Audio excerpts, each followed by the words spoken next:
Next is chapter 6. Chapter 6 basically is talk about process and compliance.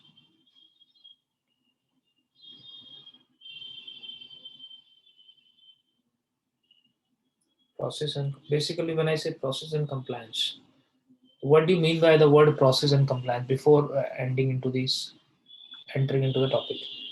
This process basically means summon or warrant.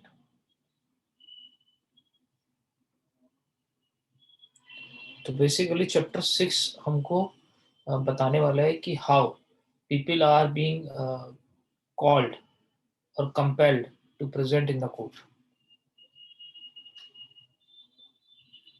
The manner through which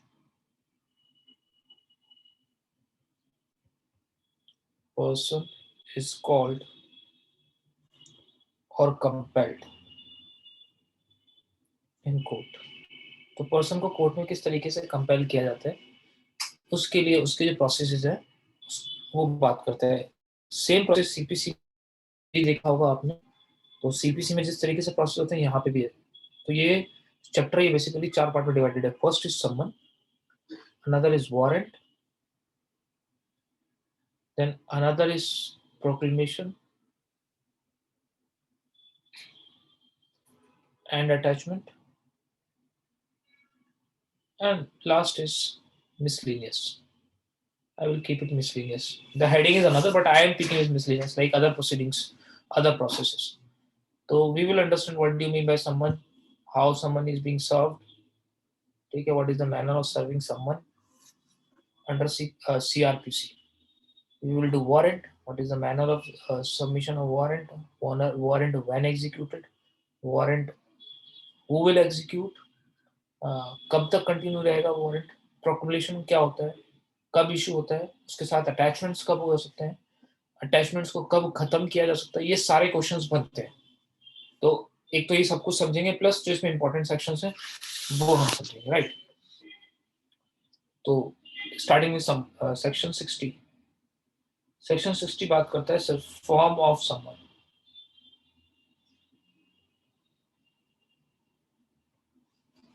simple, यही याद रखना है, आप कुछ नहीं. Form of summon basically वो section 60 बताता है कि समन कैसे इशू होगा. तो someone will be issued by what, in writing. CPC में भी ऐसे ही इशू होता है. कोई बताएगा सीपीसी में समन कहाँ इशू होता है? Anybody can tell me where summon is issued in CPC? In writing, duplicate, signed by the court, ठीक है, प्लस सील, ये होता है फॉर्म. ये जो समन हम यहाँ पढ़ रहे हैं, same manner of issue someone is given under order 5 of CPC, ठीक है. एग्जैक्टली सेक्शन 27 से लेके 30 के बीच में बात कर रहा है, बट जो हम डिस्कस कर रहे हैं वो ऑर्डर 5. तो 27 से लेके 30 ऑफ सीपीसी भी बात करता है समन्स की, बट ऑर्डर 5 डिटेल में बताता है कि समन का प्रोसेस क्या है. तो जो ऑर्डर 5 में दे रखा है समन सर्व करने का प्रोसेस, सेम यहाँ दे रखा है सेक्शन 60 के अंदर, नथिंग एल्स. तो form of summon section 61, sorry not 60, 61, ठीक है. Section 62 will talk someone who will serve the someone. Service of summon कौन करेगा? ऑफिसर ऑफ कोर्ट और person appointed by court.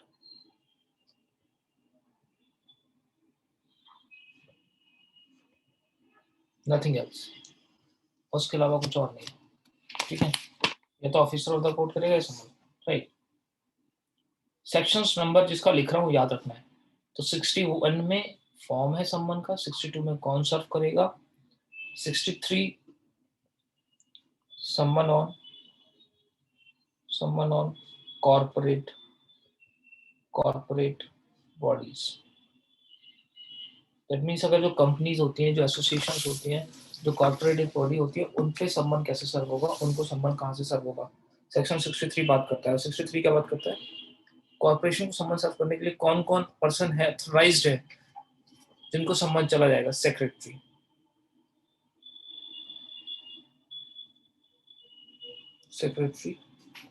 Local manager,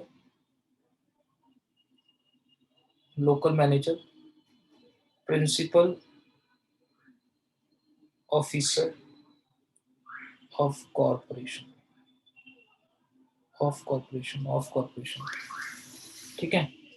या तो इन लोगों को जाएगा सम्मन, या फिर और रजिस्टर्ड पोस्ट से जाएगा किसको, chief officer of corporation.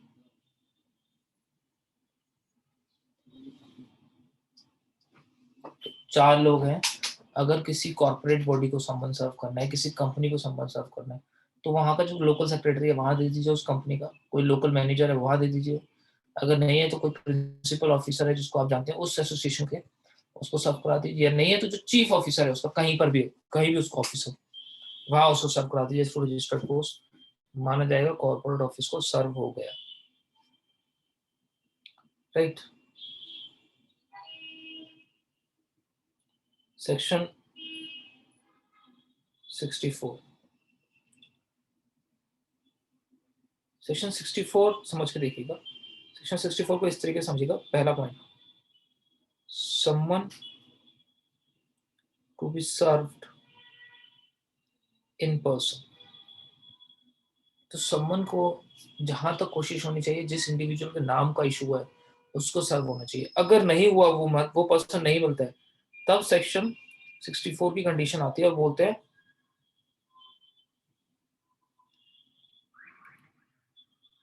To be served on the male. अब इसमें बहुत इंपॉर्टेंट है, मेरे लिए इसको पढ़ना आप प्लीज, ठीक है। To the adult male member of the family, this is very important. ये आपका क्वेश्चन है, समझ लीजिएगा, कॉन्सेप्ट समझिएगा। सेक्शन 64 कहता है कि सीआरपीसी में अगर सम्मन सर्व है तो adult male member of the family को सर्व करा दीजिए, तो माना जाएगा उसमें को हो गया। And servant is not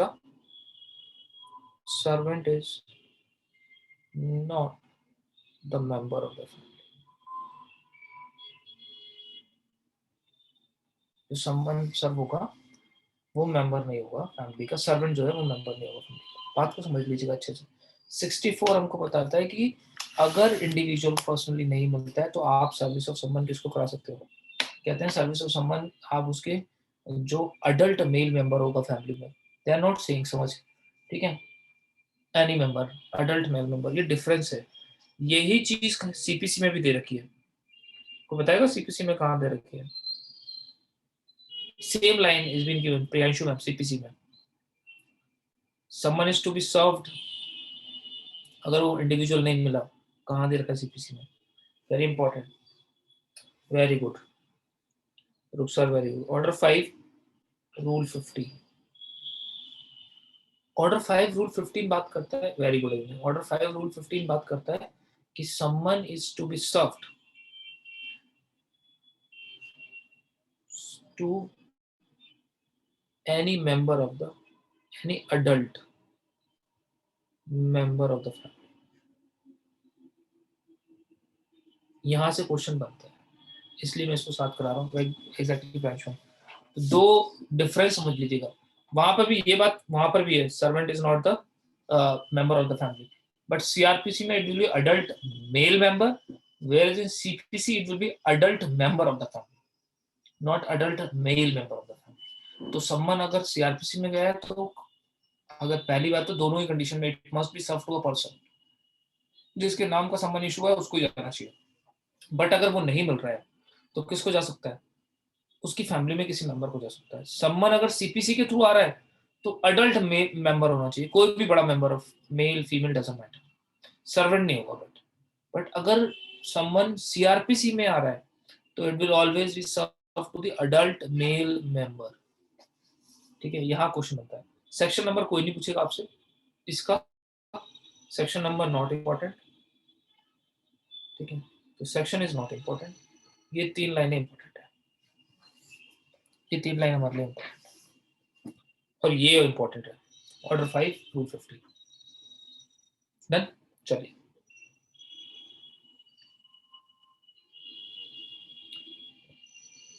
suppose एक और procedure, service of someone can not be affected personally और adult male member। That means अगर सर्विस ऑफ समन ना ही वो इंडिविजुअल मिल रहा है जिसको समन सर्व हुआ है, ना ही उसकी फैमिली में कोई अडल्ट मेल मेंबर है, तब सर्विस ऑफ समन कैसे होगा बताइए। Summon will affix at the door of house, और I can say conspicuous, conspicuous मतलब देखने वाला, एग्जैक्टली कॉन्स्पिशियस प्लेस एग्जांपल, ठीक है। तो व्हेन कॉन्स्पिशियस प्लेस आई से, तो it is door of the house, ठीक है, it will be fixed upon the door of the house of a person. ये बात सीआरपीसी में गिवन है 65 में, यही चीज सीपीसी में गिवन है, कहाँ पे गिवन है कोई बताएगा? सीआरपीसी में 65 में, CPC CPC exactly, very good. ये सीपीसी में आपको ऑर्डर 5 रूल 17 में भी मिलेगा, ऑर्डर 5 रूल 20 में भी मिलेगा as a substituted service, right.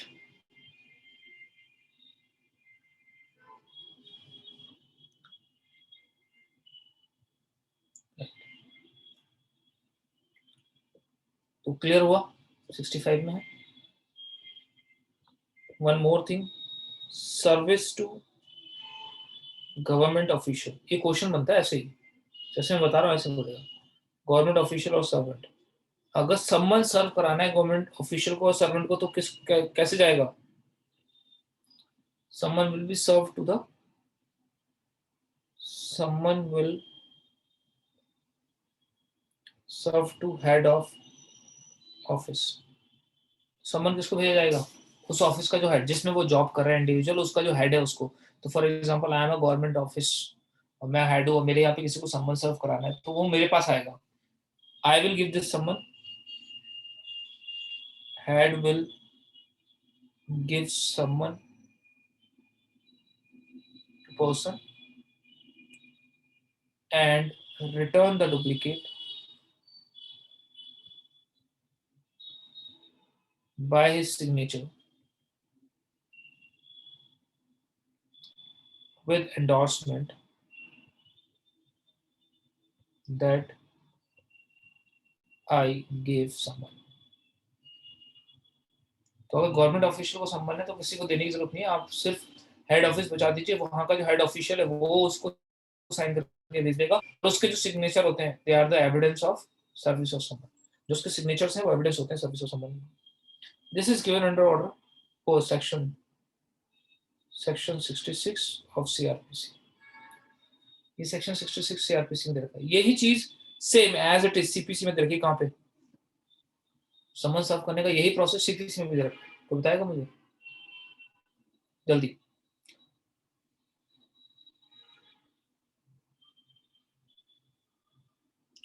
Order 5 rule 27, this is order 5 rule 27, same process, summon serve कराना।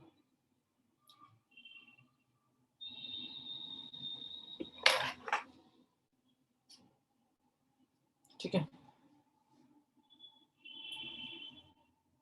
ये इंपॉर्टेंट चीजें हैं सर्विस ऑफ समन में। सर्विस ऑफ समन में हमें कुछ और नहीं करना है, कुछ चीज आपको पता होनी चाहिए। अगर service of summon out of the jurisdiction है, समझिएगा, मैं कोर्ट हूँ, कोर्ट जो भी समन सर्व कराएगी वो अपने जुरिस्डिक्शन के अंदर कराती है। अगर आउट ऑफ द जुरिस्डिक्शन उसको समन सर्व कराना है, कोई ऐसा इंडिविजुअल को समन है जो उसके जुडिक्शन के बाहर है, तो कोर्ट क्या करती है, he will send the summon to the court under whose jurisdiction this person is staying. तो वो जिस jurisdiction में वो पर्सन रह रहा है, फॉर एग्जांपल मैं लक्ष्मी नगर में मेरा जुरिडिक्शन है और मैंने एक को सम्मन सर्व कराना है साकेत, तो मैं सम्मन कैसे सर्व कराऊंगा, I will send the summon to the Saket court and now Saket court will serve him, और फिर वो साकेत कोर्ट मुझको रिपोर्ट बना के भेजेगी, ठीक है। तो आउट ऑफ द जुडिक्शन सम्मन ऐसे सर्व होता है। इसके लिए हमें कोई सेक्शन नंबर याद करने की जरूरत नहीं है, कुछ याद नहीं करना, बस हमको पता होना चाहिए, ठीक है।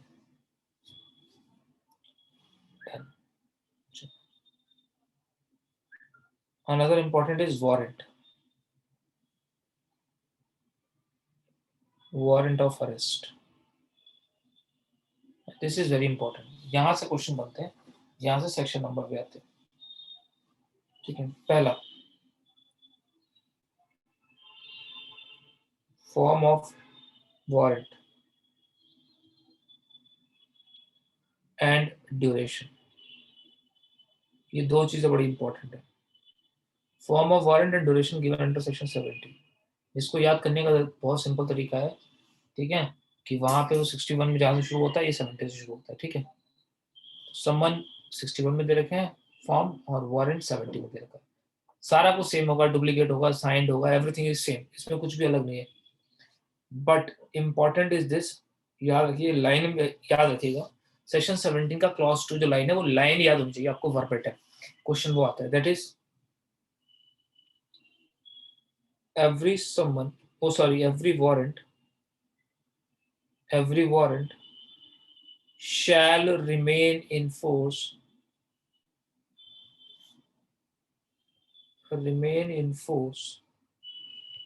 until cancelled by court or until it executed.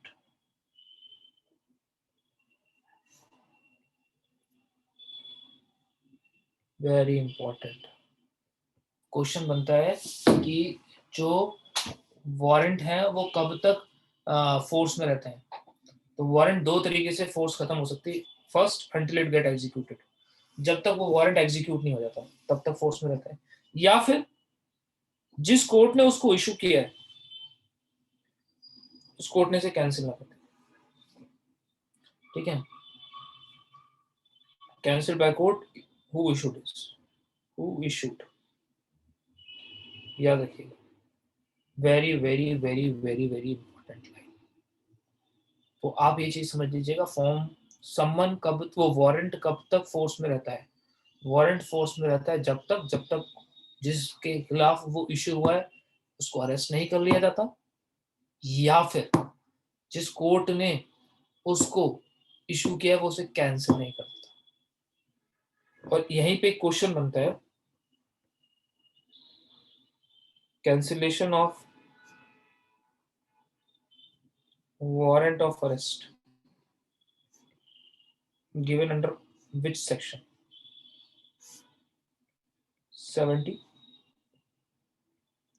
70 clause 1, 70 clause 2,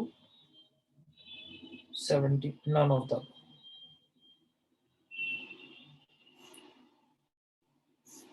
answer is 70 clause। याद रहेगा, बहुत जरूरी याद रखना please, very important, very very important. Warrant से ये वाला क्वेश्चन बहुत फर्स्ट है, right.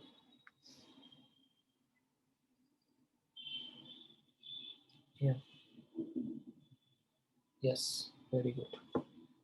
Next important prospective of warrant is 72, ये सेक्शन भी याद रखना है, और इसके अंदर क्या है ये भी, that is warrant to whom directed,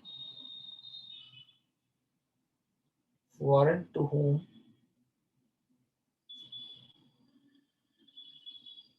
directed, warrant किसको डायरेक्ट किया जाएगा, वेरी इंपॉर्टेंट, पढ़ते पढ़ते हैं। Generally it can be direct to police officer,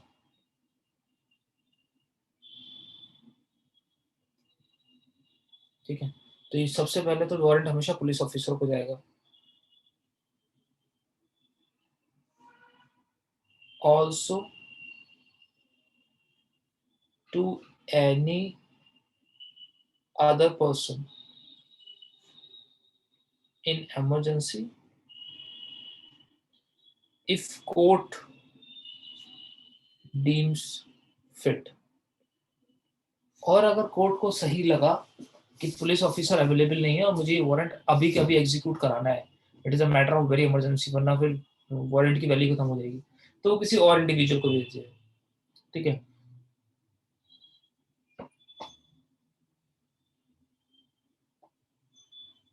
right. Question यहाँ बनता है कि एक से ज्यादा लोगों को वारंट इशू हो सकता है। Can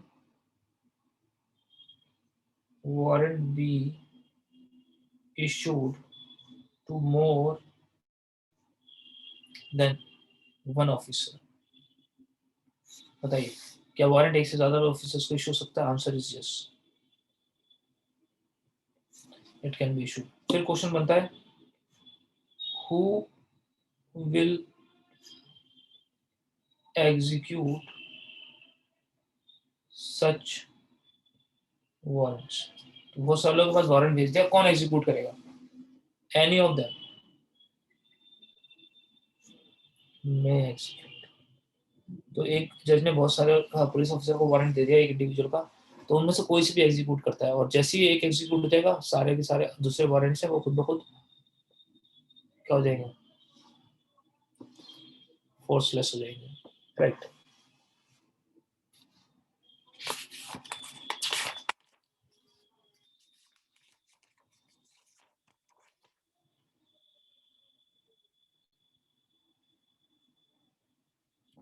done. देखिए, एक और इंपॉर्टेंट सेक्शन है, ये भी आपको याद रखना है, 76। Person arrested on warrant, person arrested on warrant to be presented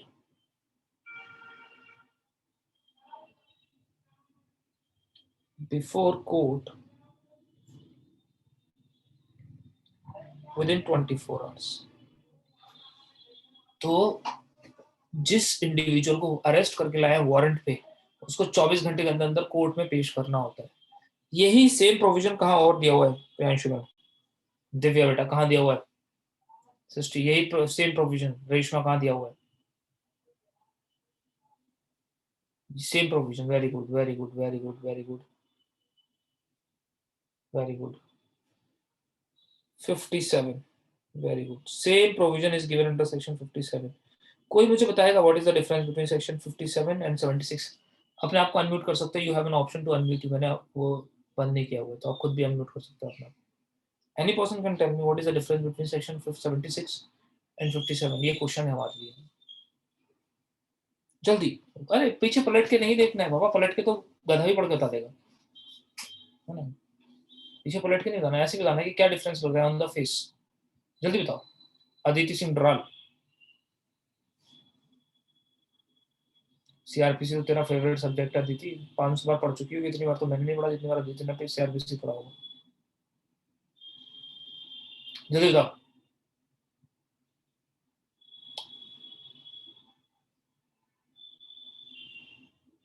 भाई प्रेगा, रेशमा नहीं समझ में आया क्या है? इतना बेसिक डिफरेंस है, अरे इतना बेसिक डिफरेंस है, this is arrest without warrant.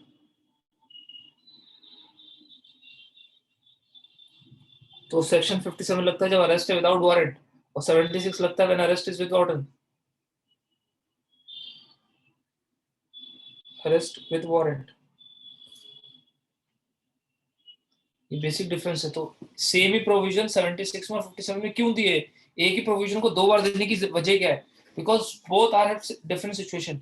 Under section 56 person is being arrested without warrant, whereas under 76 the person is coming on arrest on the warrant, और दोनों ही कंडीशन में you have to present before the court within 24 hours।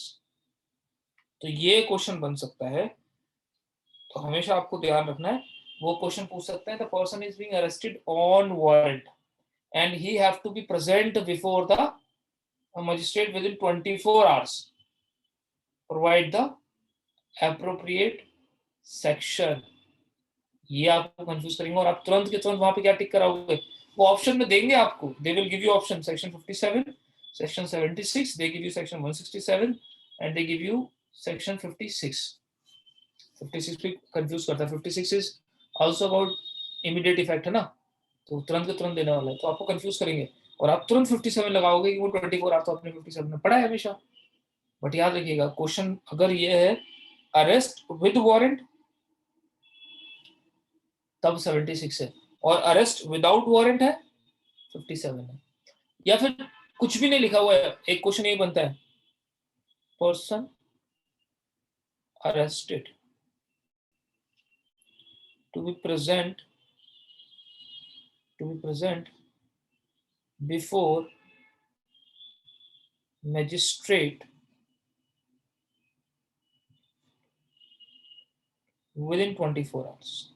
ये question बनता है, कुछ नहीं लिखा है, तब आंसर क्या होगा, they have not explain whether arrest without warrant और विद वारंट, तब आंसर क्या होगा. अगर ये सिचुएशन है, सिर्फ सिंपल लिख देते person presented before the magistrate to be, answer will always be 57. Exactly answer will always be 57. तो जब वो 76 की बात करेंगे ना, वो स्पेशली प्रोवाइड करेंगे कि दे अरेस्ट इज विद वारंट. अगर कुछ भी प्रोवाइड नहीं किया तो 57 आंसर है, और या फिर विदाउट वारंट कर दिया तब भी 57 आंसर. ठीक है, तो this is how they can mould a question. समझ रहे हो ना मेरी बात को कि मैं क्या बात कर रहा हूँ. डायमेंशन से में सब कुछ से में हल्का सा ट्रिक है, वो हल्का सा ट्रिक घुमाया और सारा कुछ खराब कर दिया.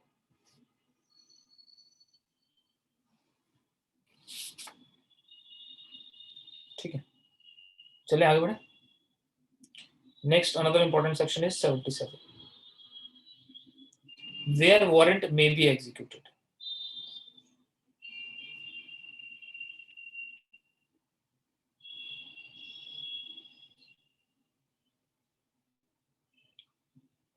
सेवेंटी सेवन बोलता है कि जिसको वारंट इशू हुए हैं वो एग्जीक्यूशन के लिए कहा जाएगा. Answer is any place in the India. Any place. तो warrant can be executed at any place in the India. India में किसी भी जगह पे जाके वारंट को एग्जीक्यूट कराया जा सकता है.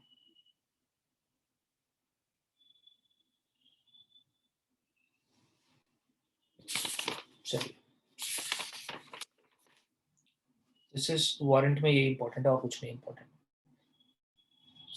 थर्ड सिचुएशन जो हमको पढ़नी है that is known as proclamation and attachment. यहां से भी क्वेश्चन बनता है. ठीक है, ठीक है.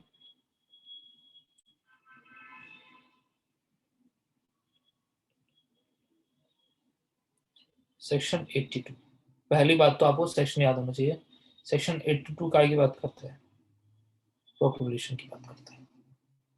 सेक्शन आपको याद रखेंगे, सेक्शन आप नहीं भूलेंगे किसी भी हाल में. दूसरा, हु कैन इशू.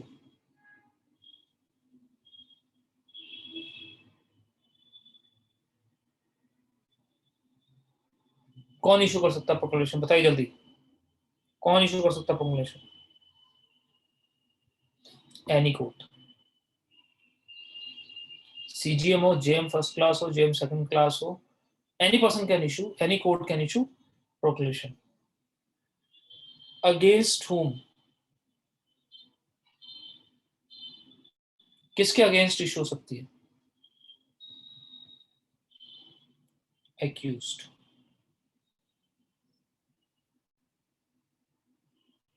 ठीक है, it will be issued against the accused.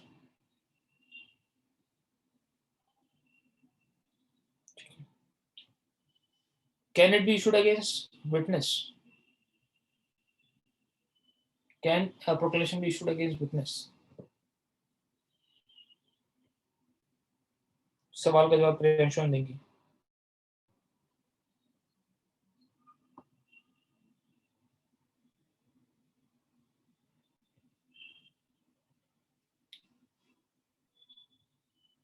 Answer is yes.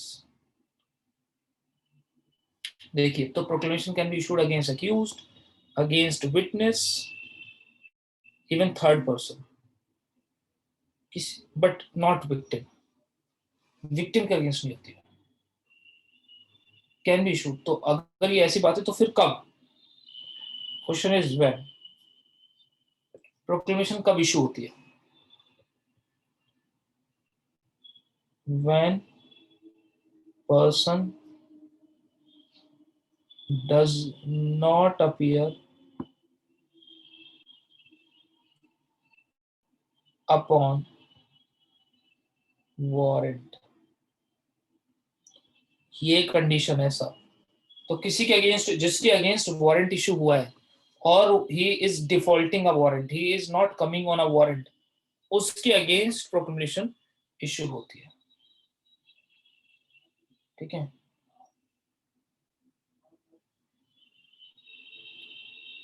तो बेसिकली प्रोक्लेमेशन है क्या चीज? ठीक है, इट्स अ पब्लिक डिक्लेरेशन। ठीक है, ठीक है। और मैं बोल सकता हूँ इट इज अ उद्घोषणा। ठीक है, उद्घोषणा। ठीक है, तो ये उद्घोषणा है, पब्लिक वो है। चलिए, पब्लिक डिक्लेरेशन, उद्घोषणा against a person who not appearing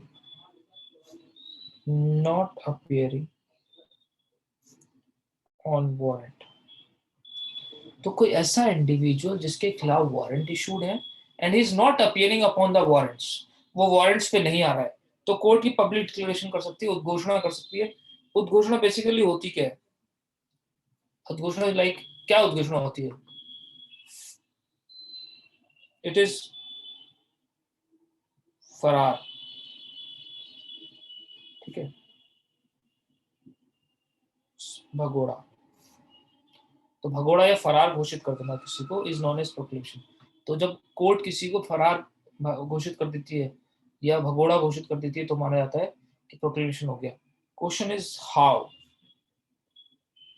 सब बात याद रखना है। तो 82 में कोर्ट के पास पावर है कि वो किसी आदमी को भगोड़ा घोषित कर सकती है। ठीक है, कब करेगी लेकिन? The first condition for declaration of proclamation is, याद रखिएगा, वारंट मस्ट बी इशूड। अगर बिना वारंट के कर दिया तो प्रोक्लेमेशन इज इलीगल प्रोक्लेमेशन। तो प्रोक्लेमेशन इशू होने से पहले वारंट इशू होना जरूरी है।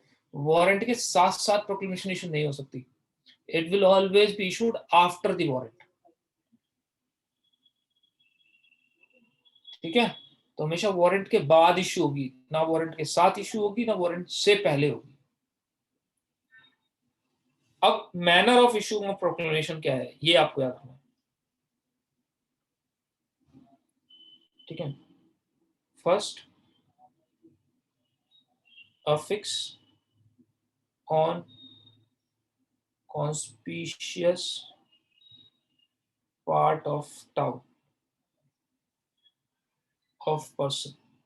तो जिस गांव का वो व्यक्ति है, जगह का व्यक्ति है, उस जगह के, उस गांव के की सबसे प्रचलित जगह पे उसको लगा दिया जाएगा उद्घोषणा को।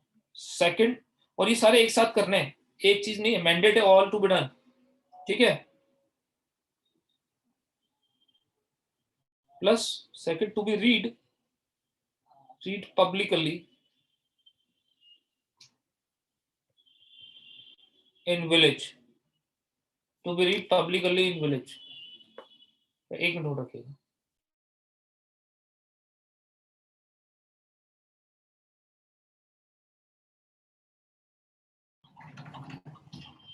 To read publicly in village. ठीक है, तो वो पहले उद्घोषणा पब्लिकली रीड करी जाएगी, फिर कॉन्स्पिशियस पार्ट पे फिक्स कर दी जाएगी। ठीक है, फिर थर्ड, सम कॉन्स्पिशियस पार्ट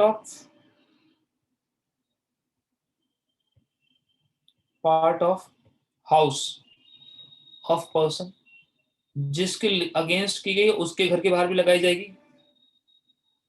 ठीक है, third, on conspicuous part of court में भी लगाई जाएगी, एंड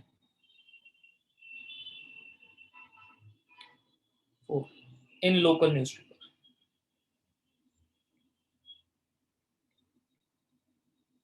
ठीक है, ठीक है। तो पब्लिश्ड, उसको पब्लिश कर दिया जाएगा local newspaper. These things to be done public में, उसमें ये पांचों चीजें सॉरी, ये 5 things must be done all together, सबकी सब एक साथ की जाएंगी। ठीक है, सबका एक साथ होना जरूरी है, ऐसा कुछ नहीं किसी एक को करके होगा, all is to be followed. तो आपको ये याद रखना है प्रोक्लेमेशन कैसे कराई जाती है। तो गांव में रीड करी जाएगी, गांव में लगा दी जाएगी, उसके घर के बाहर लगाई जाएगी, ठीक है, और कोर्ट के बाहर लगाई जाएगी, और न्यूज़पेपर में पब्लिश किया जाएगा। ठीक,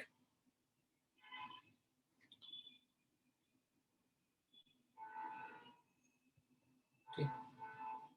अगर ये हो गया, इसके बाद जब ये होता है, दिस इज 30 डेज का नोटिस दिया जाता है, this is 30 days notice basically. ठीक है, उसे 30 दिन का टाइम दिया जाता है जब ये लगाया जाता है, तो this is 30 days time is given that you must appear in a court with in 30 days, must appear in court with in 30 days. तो ये सारी इंफॉर्मेशन उसको देके 30 डेज का टाइम दिया जाता है दैट यू मस्ट, तो नोटिस ऑफ सेक्शन 82 सर्व किया जाता है उसको ये इस तरीके से, और कहा जाता है कि please appear with in 30 days. अगर वो 30 डेज में अपीयर नहीं होता है, then he is declared as proclaimed offender।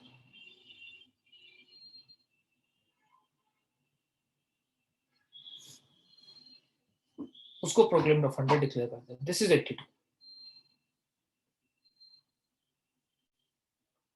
ठीक है, once somebody is declared proclaimed offender, तो प्रोक्लेमेशन हो गई और किसी को proclaimed offender डिक्लेयर कर दिया, तो उसका इफेक्ट क्या होगा? What is the effect? कोई बताएगा मुझे what is the effect of proclaimed offender? पहला इफेक्ट बता दो जल्दी, यहीं के यहीं, सबको पढ़ा दिया मैंने। पहला इफेक्ट, सबसे पहला effect will be PO will get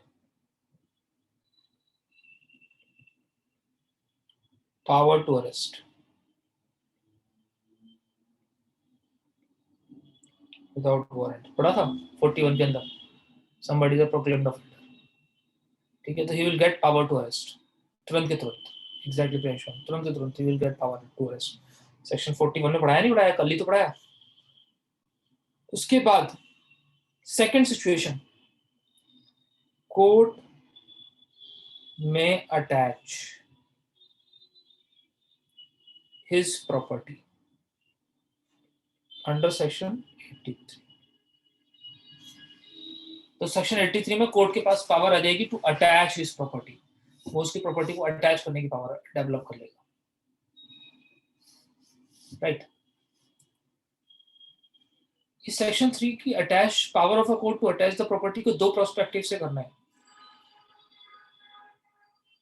this attachment can be done with proclamation,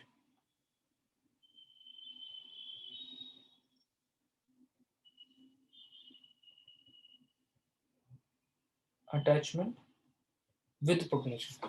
तो जिस दिन सेक्शन 82 में प्रोक्लेम्ड ऑफेंडर डिक्लेयर किया गया, उसको उसी दिन अटैचमेंट भी इशू हो सकती है, that is not an issue.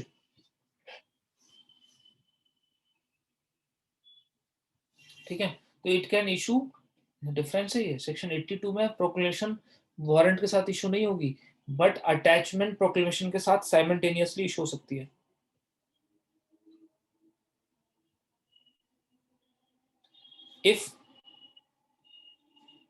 If court deems fit, court को अगर ठीक लगता है, ठीक है, कोर्ट को कब ठीक लगेगा, उसको पता है कि आएगा ही नहीं, प्रोक्लेमेशन का इस पर कोई इफेक्ट नहीं होगा, he will not come, he will run away, anything इस टाइप का कुछ लगता है, तो अटैचमेंट हैंड टू हैंड कर सकते हैं। और attachment can be done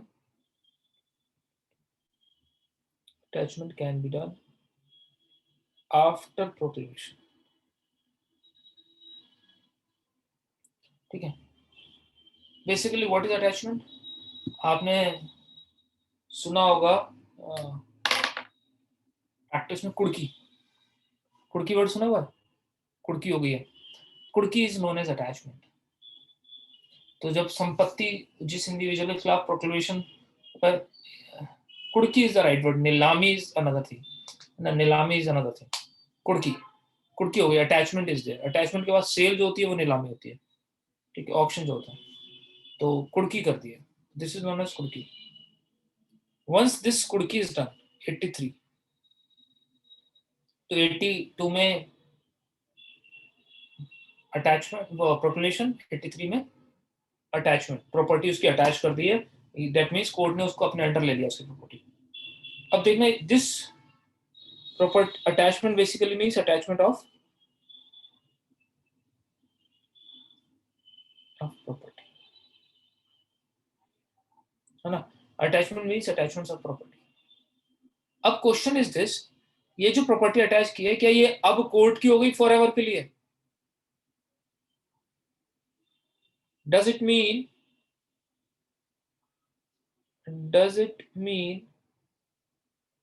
the property became property of court forever?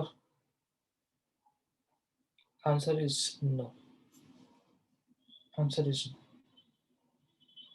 तो फिर then what?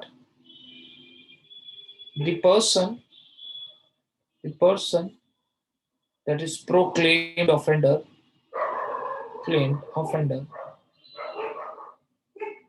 can appear and reclaim its property within how many days? बताइएगा प्लीज. within what? जल्दी. within 2 years of attachment. Very good. within 2 years of the attachment. तो वो 2 साल के अंदर अंदर आके इसको वापसी करा सकता है, रिक्लेम कर सकता है. Given under section 85.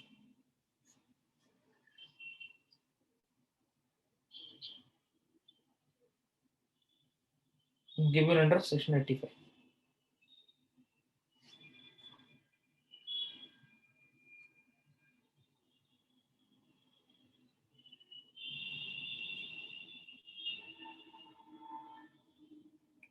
फिर इसीलिए क्वेश्चन रेज होता है. सेकंड क्वेश्चन रहता है, so do court have to wait? नहीं, ये क्वेश्चन नहीं बनाता. क्वेश्चन बताता हूँ. Does it mean court can not sell attached property? Or I can say another question, or do court have power to sell attached property? तो ये जो attach property है इसको सेल करने की पावर है कोर्ट के पास?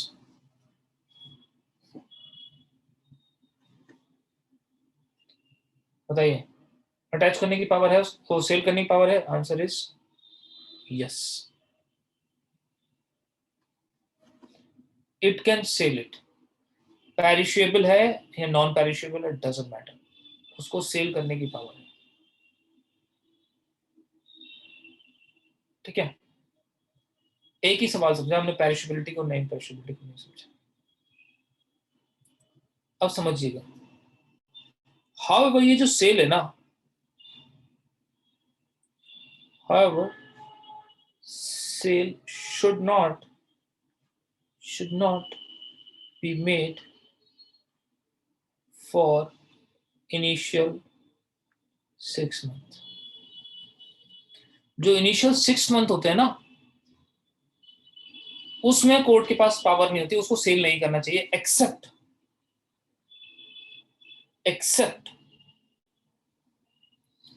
perishable property. What is perishable? तो वो बोल रहे हैं कोर्ट ने जो प्रॉपर्टी अटैच करी है वो दो तरीके की हो सकती है, वो तो जमीन जायदाद हो सकती है। तो अगर कोई जमीन जायदाद है, लकड़ी है, गाड़ी है, उसको 6 महीने तक सेल मत करो। 6 महीने के बाद आप सेल कर सकते हो, कोई प्रॉब्लम नहीं है। बट उसकी फिर जो सेल हम करते हैं ना, उसका फंड्स कोर्ट के पास रहता है, क्योंकि 2 साल के अंदर आके वो क्लेम कर सकता है, तो उसे फंड मिल जाएगा। बट सपोज मैंने आलू कब्जे में कर लिया है, उसके टमाटर, आलू टमाटर प्याज है ना, ये जो सब्जी का कारोबारी, या फिर दूध की फैक्ट्री है उसकी, है ना, हमने दूध उसका कैप्चर कर लिया। अब this is what, this is perishable. अभी 6 महीने तो खराब हो जाएगा, तो व्हाट, तो फिर आप उसे तुरंत के तुरंत बेच सकते हो, right. This is allowed,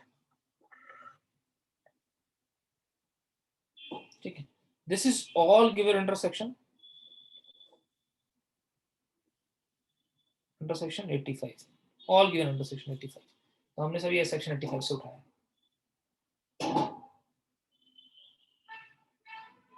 right. आया समझ में? क्लियर हुआ नहीं हुआ? प्लीज इतना कॉन्सेप्ट क्लियर हुआ नहीं हुआ? अब एक चीज और है important, if court attached wrong property. When I say court attached wrong property, that is it attached property of third person. तो जिसकी प्रॉपर्टी अटैच करनी थी उसकी जगह क्या कर दिया, थर्ड पर्सन की प्रॉपर्टी अटैच कर दी। तब क्या होगा? अब क्या करना है? अगर ऐसी गलती हो गई कोर्ट से, then third person may appear before court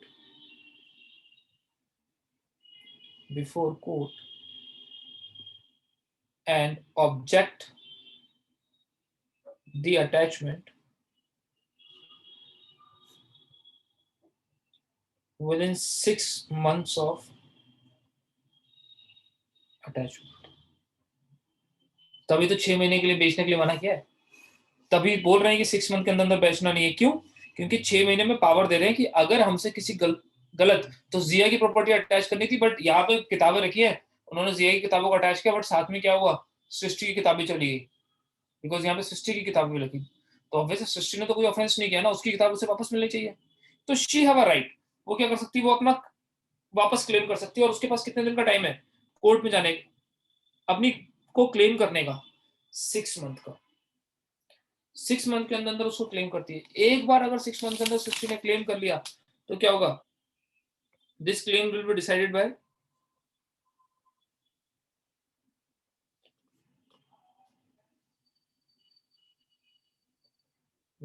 by court which order attachment. जिस कोर्ट ने अटैचमेंट किया तो वो डिसाइड करेगी, और if that is not available, if that not available, तो कौन डिसाइड करेगा? सीजीएम। सीजीएम विल डिसाइड, ठीक है। एक बार ये डिसाइड हो गया,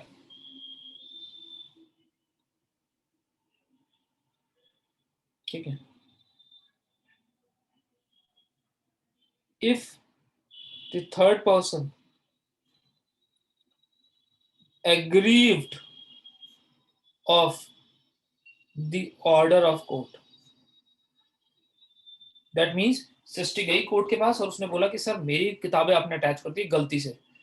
कोर्ट ने या फिर सीजे ने डिसाइड करा नहीं, यू आर रॉन्ग, तुम्हारी किताबें नहीं है, तो दिस शी गेट एग्रीड। तो if third person get aggrieved of the order of the court, he can file a suit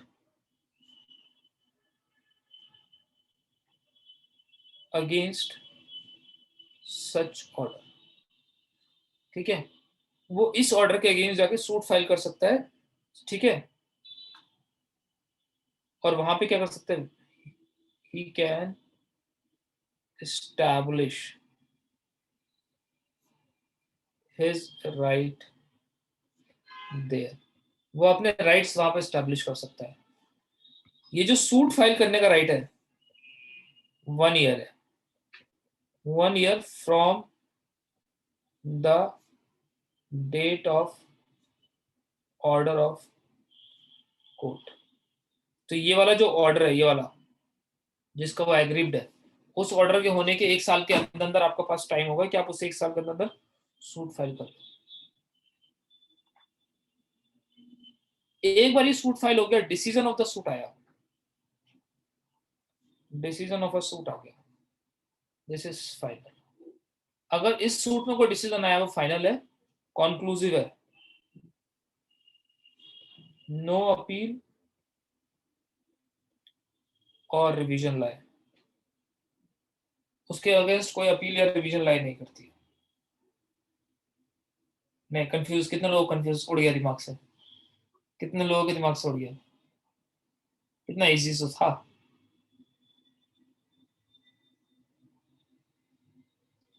6 month वाला कॉन्सेप्ट पहली बार कितनों को समझ में आया, कि उनको लगता था, अब तक कितनों को लगता था कि ये 6 मंथ उसके लिए है जो प्रोक्लेम्ड ऑफेंडर है, कितनों को ऐसा लगता था कि प्रोक्लेम्ड ऑफेंडर के लिए 6 मंथ है। This 6 month is not proclaimed offender, proclaimed offender के पास तो पूरे 2 साल है, वो 2 साल में कभी भी आके क्लेम कर सकता है। ये जो 6 मंथ है ये थर्ड पार्टी के लिए है, ठीक है। तो समझ के देखिए, फिर से समझाने की कोशिश करता हूँ बहुत सिंपल लैंग्वेज में, उसको सब छोड़िए। मेरे खिलाफ वारंट इशू हुआ, ठीक है, मेरे खिलाफ वारंट इशू हुआ है, मैं नहीं गया, मेरे सबसे पहले मेरे खिलाफ क्या इशू होगी, प्रोक्लेमेशन इशू होगी सेक्शन 82 में। एक बार प्रोक्लेमेशन इशू हो गया, मैं फिर भी नहीं आया, अब मेरे खिलाफ क्या होगा, अटैचमेंट 83 में। अटैचमेंट हुआ, अब सपोज उन्होंने बोला अटैचमेंट हो जाएगा, अटैचमेंट हुआ और मेरे घर से मेरी सारी प्रॉपर्टी ले गए, उसमें किताबें ले गए मेरी, मेरा बाइक ले गए, बट मेरे घर पे चावल गेहूं जो रखा था वो भी लेके चले गए।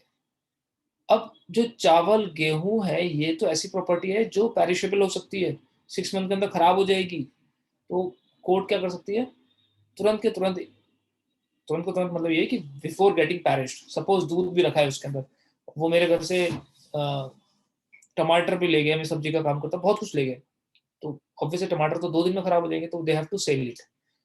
जो प्रॉपर्टी पेरिशेबल है उसको वो बेच देंगे और उसका फंड रख लेंगे, उसकी पूरी फी रिसिप्ट एवरीथिंग विल हैव, वो रख लेंगे।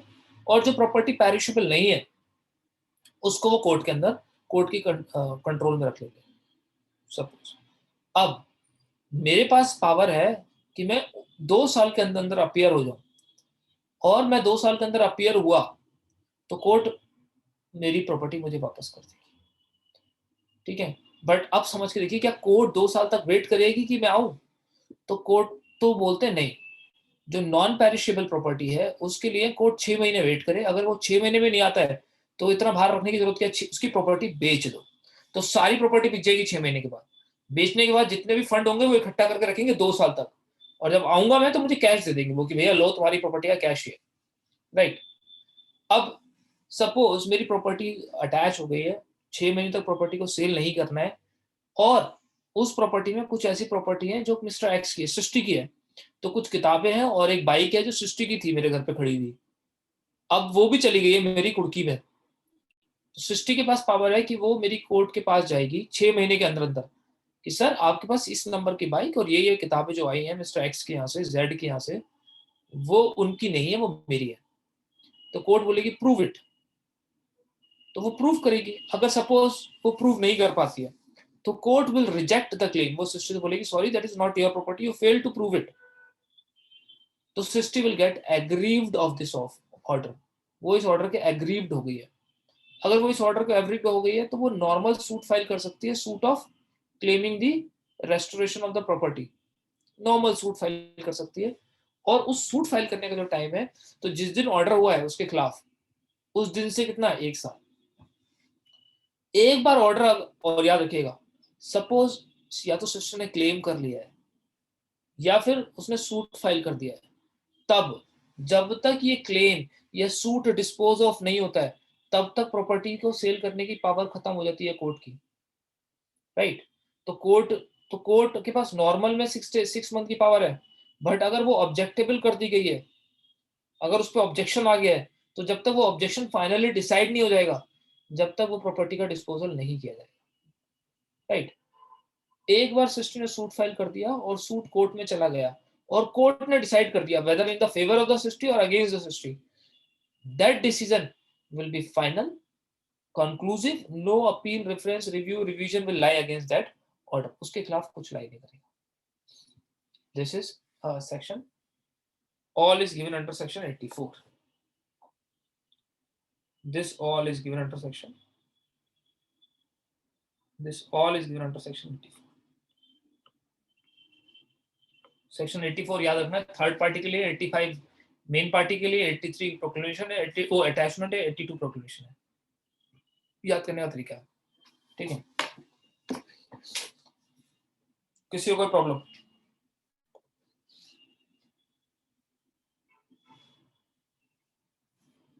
डंडा कितना इजी है।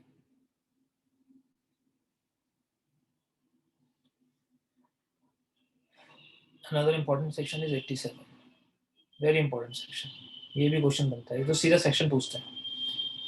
This is issue of warrant in lieu of or in addition to someone। ये दो वर्ड याद रखना, इन लिeu ऑफ और इन एडिशन, ये क्वेश्चन बनता है। सेक्शन 87 में सम्मन के साथ और सम्मन की जगह वारंट इशू हो सकता है। It's power of a court to issue, power of court to issue warrant along with someone or at place of someone।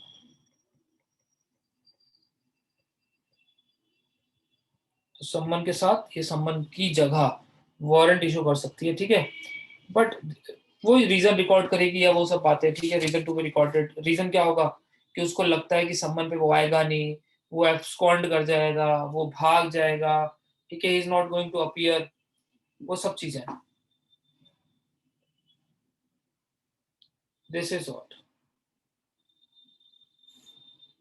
87, 88, 89, 90 हमें नहीं करना, don't worry, there is nothing to done, इसमें कुछ ऐसा नहीं है जो आएगा, ठीक है। Another issue is now chapter 7,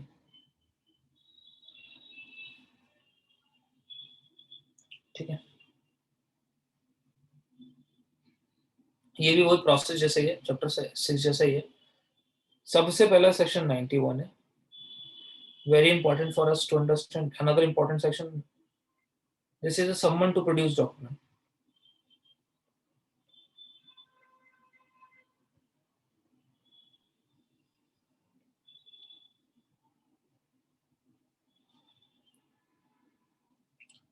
what do you mean? That is, it is a power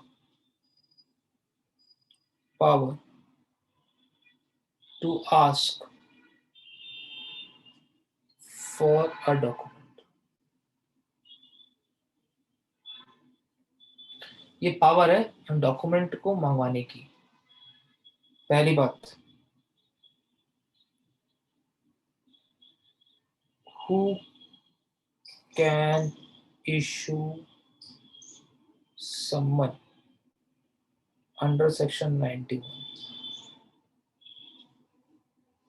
बताइए।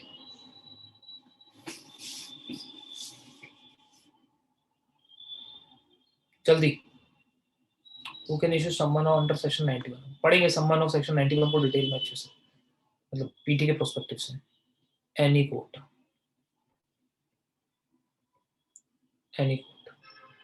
Question is not any court, question तो ये है कि at what stage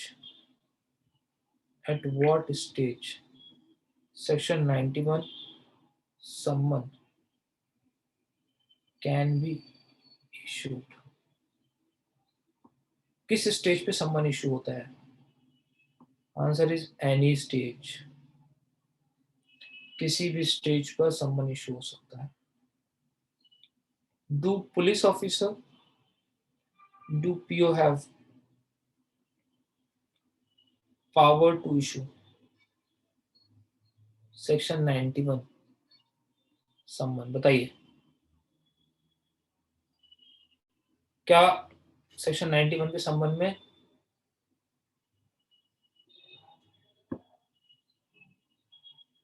answer is no.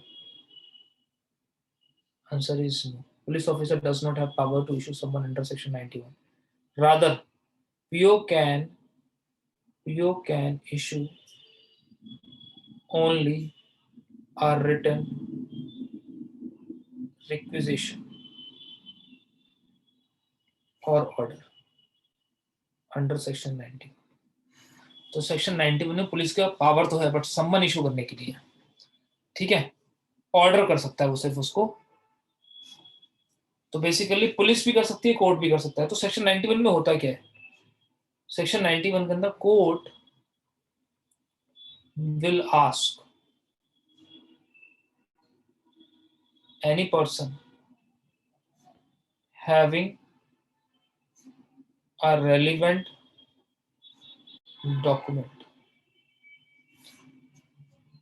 to produce document before court. तो वो क्या है section 91 का संबंध? क्या है सेक्शन 91 का संबंध? यह संबंध है कि वो किसी इंडिविजुअल को इशू होगा और उससे कहा जाएगा कि आपके पास ऐसा ऐसा एक डॉक्यूमेंट है, प्लीज वो कोर्ट को दे दीजिए बिकॉज कोर्ट को उसकी नीड है. ठीक है, this is a summon for the production of document. पहला सवाल दिव्या समझ में आ रहा है ना? प्लीज. रेशमा क्लियर हो रहा है ना? भारती, पहला सवाल यहां बनता है. तो ये समन किसको इशू होगा? किसी मिस्टर एक्स को इशू होगा जिनको डॉक्यूमेंट है उनके पास और वो प्रोड्यूस कर रहे हैं. पहला सवाल, do person have to appear personally to whom section 91 notice is served. तो जिस सेक्शन 91 का नोटिस जिस इंडिविजुअल को सर्व किया गया है, क्या उसको पर्सनली आना चाहिए? आने का राइट है? मतलब वो आ सकता है पर्सनली या मैंडेट है उसके लिए उसको खुद ही आना पड़ेगा? Answer is no. उसको आना इंपॉर्टेंट नहीं है, वो डॉक्यूमेंट भेजना इंपॉर्टेंट है. Sending document is important. Document important है. Third, the person bringing document can court do examination. When I say court मतलब can party do examination of such person. बताइए, जो इंडिविजुअल डॉक्यूमेंट लेके आ रहा है उसका एग्जामिनेशन या क्रॉस एग्जामिनेशन हो सकता है?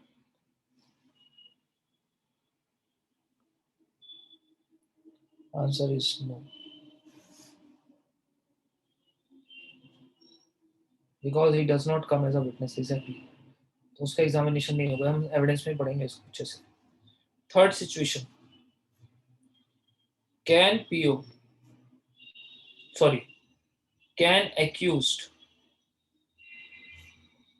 be compelled to produce document under section 91. बताइए,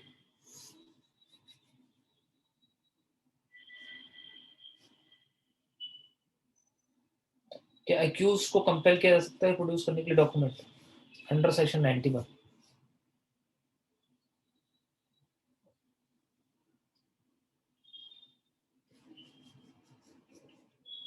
बताइए बताइए. Very good. Answer is yes. Answer is no, he cannot be compelled. तो section 91 does not apply to accused.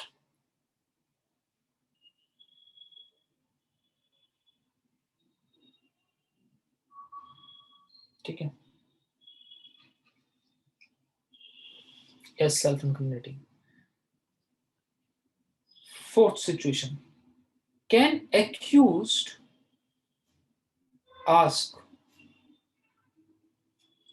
court to issue summon under section 91?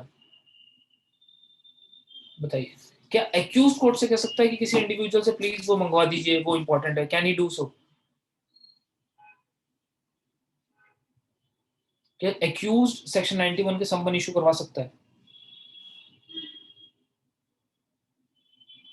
देखिए, answer to the situation is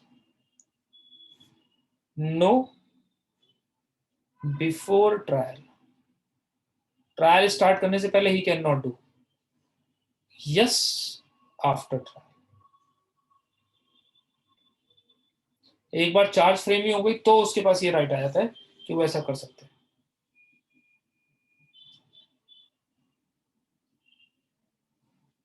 ठीक है, section 91 में बस इतने क्वेश्चन बन सकते हैं, इसके ज्यादा क्वेश्चन बन ही नहीं सकते सेक्शन 91 में। तो someone of production of document का इशू होगा सेक्शन 91 में। कौन इशू करेगा? कोई भी कोर्ट इशू कर सकता है। क्या पुलिस ऑफिसर इशू कर सकता है? यस, पुलिस ऑफिसर इशू कर सकता है, but it will not be a summon, but it will only be a requisition और a record order, right? Accused को कंपेल नहीं किया जाएगा, बट एक्यूज्ड रिक्वेस्ट कर सकता है, किसी और को कंपेल करा सकता है समन प्रोड्यूस कराने के लिए, बट वो भी कौन सी? At the trial stage, not the investigation inquiry stage. Section 91 can issue summons can be issued at any stage. It can be issued at investigation, it can be issued at inquiry, it can be issued at trial stage. तो किसी भी stage पे issue हो सकते हैं। The summon of section 91 जिसको भी issue होंगे, he will not be considered as a witness, वो विटनेस की तरह नहीं आएगा। ठीक है, rather document will be produced, और ना ही उसको एग्जामिन किया जा सकता है, ना ही उसको क्रॉस एग्जामिन किया जा सकता है, सिर्फ और सिर्फ डॉक्यूमेंट को एग्जामिन किया जा सकता है। ठीक है, और अगर वो इंडिविजुअल डॉक्यूमेंट प्रोड्यूस करने से मना करते तब it is a punishable offence under IPC. तो सेक्शन वो 187 वाला है। ठीक है, not following the order of judicial. ठीक है, हम पढ़ेंगे आईपीसी, राइट।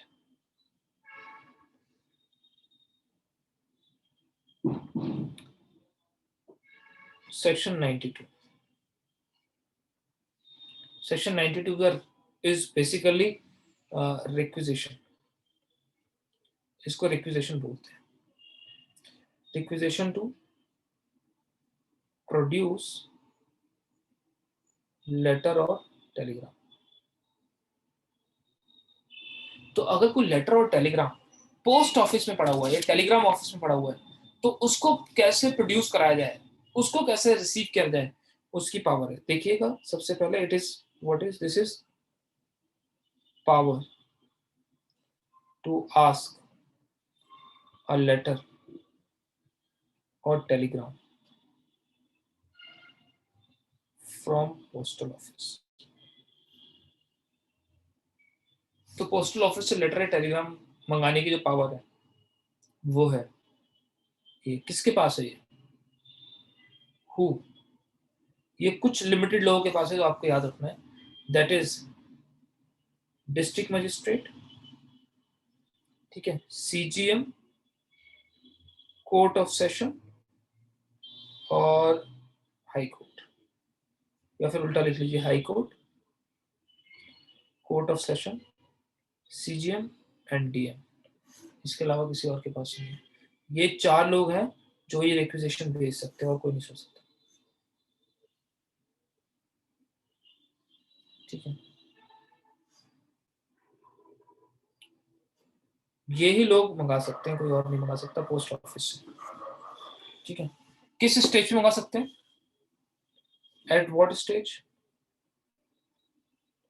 किस स्टेज पे मंगा सकते हैं? एनी इन्वेस्टिगेशन, ट्रायल और किसी भी स्टेज पे मंगा सकते हैं, right? They can claim any stage.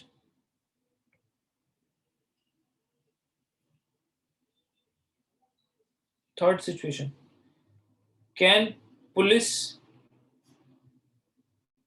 Officer और एसडीएम ठीक है। आस्क सेक्शन 92 रिक्विजिशन, बताइए। चलिए भाई,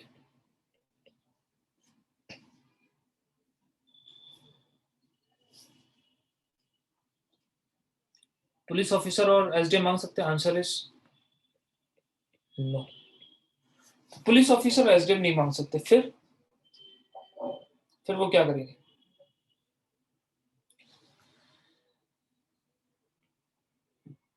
पीओ हो या एसडीएम हो, दे हैव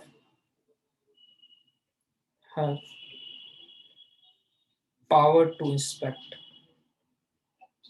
पोस्ट ऑफिस। तो उनके पास पावर है कि वो उस लेटर और टेलीग्राम को देखने के लिए वो पोस्ट ऑफिस को इंस्पेक्ट कर सकते हैं, ठीक है। और उसके बाद क्या, वो they can ask postal authority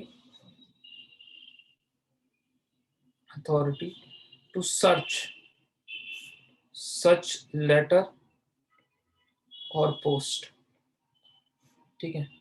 उस लेटर और पोस्ट को सर्च करेंगे, और सर्च करने के बाद search and detain till the order under section 92 comes. तो पुलिस के पास ये पावर है, एसडीएम और पुलिस को अगर लगता है कोई लेटर पोस्ट ऑफिस है जो पोस्ट ऑफिस अथॉरिटी के पास है और उसका रिक्वायरमेंट होने वाली है ट्रायल या इन्वेस्टिगेशन में, तो पोस्टल ऑफिस को बोल सकते हैं, रिक्वेस्ट कर सकते हैं कि please go and inspect such letter and stop detain this letter with you, हम जा रहे हैं, we are bringing the orders from the appropriate authority, और फिर वो एप्रोप्रिएट अथॉरिटी से ऑर्डर ला सकते हैं। ये पावर है पुलिस के पास।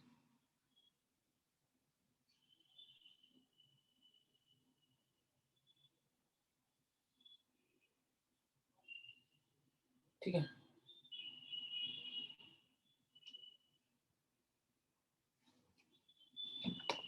क्लियर हुआ नहीं हुआ प्लीज? इज इट क्लियर और नॉट? नहीं हुआ क्लियर? कितने लोगों को नहीं हुआ क्लियर? ठीक है। 93 इज अ सर्च वारंट, बस इतना रखना, ठीक है। बता रहा हूँ, सर्च वारंट 93 जो है वो सर्च वारंट। पहले एक बार 92 को रिवाइज कराता हूँ। 92 बेसिकली क्या है, रिक्विजिशन है। इसको मैं रिक्विजिशन लिखवा रहा हूँ क्योंकि क्वेश्चन भी यही आता है, द रिक्विजिशन कहाँ इशूज होती है, सो सेक्शन 92 में इशूज होती है। तो बेसिकली क्या है, डीएम, हाई कोर्ट, वैसे याद करना, high court, court of session, CGM and last में डीएम, ये चार लोग हैं जिनके पास पावर है कि वो पोस्टल ऑफिस में और टेलीग्राफ सर्विसेज में अगर कोई ऐसा है कि जो उनको लगता है डिटेन करना है, वो उसको इशू कर सकते हैं, और वो बोल सकते हैं कि भैया वो पार्सल जो है और ये वो टेलीग्राम जो उसकी अथॉरिटी की नीडेड है और हमको वो दे दीजिए, दे कैन डू दो।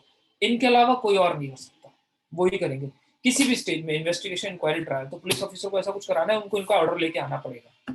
बट सपोज पुलिस ऑफिसर को पता है कि आज पोस्टल ऑफिस में एक ऐसा लेटर है, और डीएम साहब से जब तक मैं ऑर्डर लाऊंगा, जब तक क्या होगा, ये पोस्ट और डिलीवरी हो जाएगा, ये उनकी अथॉरिटी से बाहर चला जाएगा। तो what they can do, they can ask, they can go and request, तभी मैं इसको रिक्विजिशन बोल रहा हूँ, they go and request the postal department, please go and inspect and search that such and such letters are in your office, and please do not deliver them, detain them, अपने पास रखो उन्हें, and we are going to take and we are going and bringing the order of the appropriate authority, और फिर वो जाके वहां से order ला सकते हैं। This is how police officer और SDM uses their power under section 92। तो वो रिक्विजिशन तो नहीं भेज सकते, सॉरी, वो उसको सम्मन और अथॉरिटी की तरह बिहेव तो नहीं कर सकते, या वो उससे रिक्वेस्ट कर सकते हैं कि प्लीज आप ऐसा कर लीजिए, ठीक है। This is section 92। 93 में क्या है, 93 में सर्च वारंट है। तो किसी भी जगह का सर्च वारंट इशू हो सकता है सेक्शन 93 के अंदर, कोई भी इशू कर सकता है, ठीक है, याद रखना। तो उसको जब उसको लगता है 91 और 92, बेसिकली 91 और 92 की कंप्लायंस के लिए 93 के सर्च वारंट इशू होता है। ठीक है, कोई भी इशू कर सकता है, बट 92 का सर्च वारंट कौन इशू करेगा? Only court of session, high court, CGM और डीएम।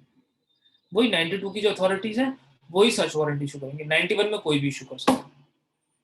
तो 93 is a search warrant, nothing else, search warrant. ठीक है, चलिए 94 नहीं इंपॉर्टेंट हमारे लिए, 95 very important, very very important. This is known as four feature या 4 feet of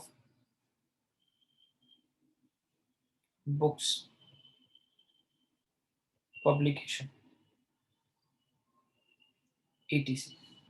तो अगर गवर्नमेंट को लगता है तो दिस इज बीइंग डन,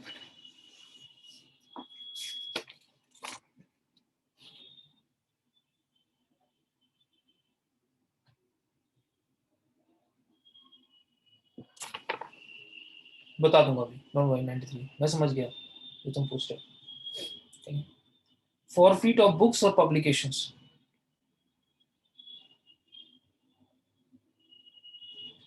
तो ये कौन इशू करेगा? State government. ये न्यूज़पेपर हो सकते हैं, बुक हो सकती है, पब्लिकेशन कुछ भी हो सकता है ये, ठीक है, ये कुछ भी हो सकता है। स्टेट गवर्नमेंट इशू करेगा किस ग्राउंड पे? It can be any ground, for example scandalous, ठीक है, एनोइंग ईटीसी।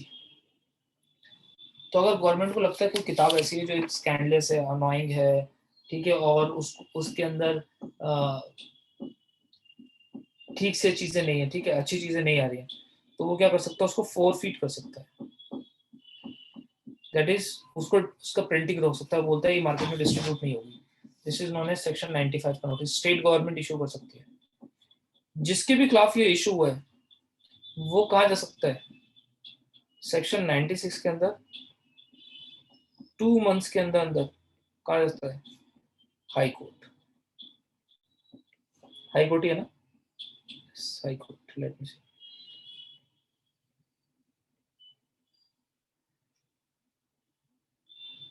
वो हाई कोर्ट जा सकता है, ठीक है, हाई कोर्ट से डिसाइड कर सकता है कि मेरे को गलत 4 feet कर दिया, बस। तो 95 में 4 feet करेगा स्टेट गवर्नमेंट, और 96 में आप हाई कोर्ट चले जाओगे उस 4 feet को हटाने के लिए, ठीक है। चलिए एक बार 93 फिर से एक बार मुझे पूछ रहा है, सर्च वारंट का पूछा है, मैं बताता हूँ। फास्ट हो गया था ना, इसलिए सेक्शन 93 में सर्च वारंट होगा, ठीक है। अगर 91 के मैटर में सर्च वारंट इशू हो रहा है, कौन इशू करेगा? एनी कोर्ट, ठीक है। 92 के मैटर में वारंट इशू हो रहा है तो जनरली कौन होगा, कौन इशू करेगा? जो 92 की कोर्ट्स है, समझिएगा, 92 कोर्ट्स। बट अगर वो मैटर किसका स्पेशली डील कर रहा है, क्योंकि 92 में पोस्टल और लेटर अथॉरिटीज बहुत सारी है ना, बट अगर वो डील कर रहा है किससे? पोस्टल और लेटर अथॉरिटी ऑफ गवर्नमेंट, है ना, तो किसी गवर्नमेंट जैसे इंडियन पोस्टल सर्विसेज है या कुछ इस टाइप से कुछ डील कर रहा है जो इंडियन गवर्नमेंट्स की है, तो सेक्शन 93 का वारंट कौन इशू करेगा? या तो वो डीएम होगा या वो सीजीएम होगा, ठीक है, बेसिक। बट यहाँ पे एक क्वेश्चन होता है, ये लिखा हुआ है, समझ लीजिएगा पहले प्लीज, ये ऐसा यहाँ लिखा हुआ है इसलिए लोग कंफ्यूज होते हैं। 93 के क्लॉज 3 में ये लिखा हुआ है, तो बेसिकली आप हमेशा याद रखिएगा, कोर्ट ऑफ सेशन और हाई कोर्ट तो हमेशा से ही पावर रखते हैं सेक्शन 27 की वजह से, कि कंकरेंट लिस्ट की वजह से, कि उनके पास पावर रहेगी कि वो इशू कर सकते हैं। तो क्या 93 क्लॉज 3 के अंदर सर्च वारंट कोर्ट्स को, 92 वाले कोर्ट्स को court of session high court कर सकते हैं? आंसर इज यस, कर सकते हैं, राइट। तो वहां लिखा है डीएम और सीजीएम स्पेशल केसेस के, बट कोर्ट ऑफ सेशन और हाई कोर्ट ऐसा नहीं है, नहीं कर सकते, दे पर से कैन डू दैट, राइट। लिखना भूल गया वो बात अलग है उनकी। तो 92 की जितनी कोड्स हैं वो सब कर सकते हैं, उन्हें लिखना चाहिए था वहां पर, नहीं लिखा, तो इसलिए लोग कंफ्यूज हो जाते हैं। ठीक है,